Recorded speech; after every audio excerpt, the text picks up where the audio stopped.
निश्चित रूप से आदि महाशास्ता का वर्णन हिंदू पौराणिक कथाओं और पुराणों, विशेष रूप से दक्षिण भारत की परंपराओं में एक सर्वोच्च और मौलिक देवता के रूप में किया गया है। यहाँ आदि महाशास्ता का कथात्मक इतिहास और इसके लिए एक AI प्रॉम्प्ट दिया गया है। आदि महाशास्ता का कथात्मक इतिहास। आदि महाशास्ता को अष्टशास्ता अर्थात शास्ता के 8 रूपों का मूल या प्रथम रूप माना जाता है। वे केवल एक स्थानीय देवता नहीं बल्कि धर्म और व्यवस्था के एक प्राचीन संरक्षक हैं। जन्म और दिव्य उत्पत्ति। हरिहर सुता। आदि महाशास्ता को भगवान शिव और भगवान विष्णु के मिलन से उत्पन्न माना जाता है। ये मिलन तब हुआ था जब भगवान विष्णु ने क्षीर सागर मंथन के दौरान देवताओं को अमृत दिलाने के लिए मोहिनी का मनमोहक रूप धारण किया था। जन्म का उद्देश्य उनका जन्म ब्रह्मांड में धर्म की स्थापना और दुष्ट शक्तियों का दमन करने के लिए हुआ था। वे शैव और वैष्णव परंपराओं के बीच एकता का प्रतीक भी हैं। प्रथम स्वरूप। उन्हें आदिभूत नादर के रूप में भी जाना जाता है। स्वरूप और विशेषताएं। मूल शास्ता।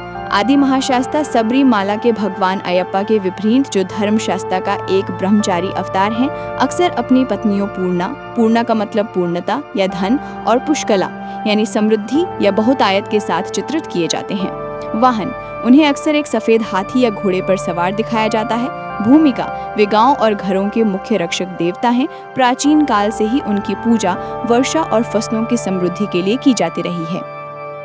विभिन्न अवतारों का स्रोत।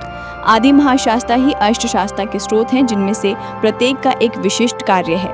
आदि महाशास्ता सभी के मूल, रक्षक और वर्षा के दाता। धर्मशास्ता धर्म के संरक्षक और एक ब्रह्मचारी रूप। ज्ञान शास्ता ज्ञान और बुद्धि प्रदान करने वाले। कल्याण वरद शास्ता विवाह में आने वाली बाधाओं को दूर करने वाले। संतान प्राप्ति शास्ता संतान और वंश वृद्धि के दाता। वीर शास्ता युद्ध और साहस के देवता। वेद शास्ता वेदों के रक्षक। काल शास्ता या महाशास्ता शत्रुओं और बुरे शक्तियों का नाश करने वाली।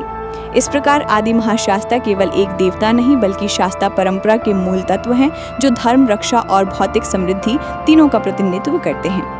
आप इस प्रॉम्प्ट का उपयोग करके AI से आदि महाशास्ता की कथा का एक व्यापक और रचनात्मक सारांश उत्पन्न करवा सकते हैं।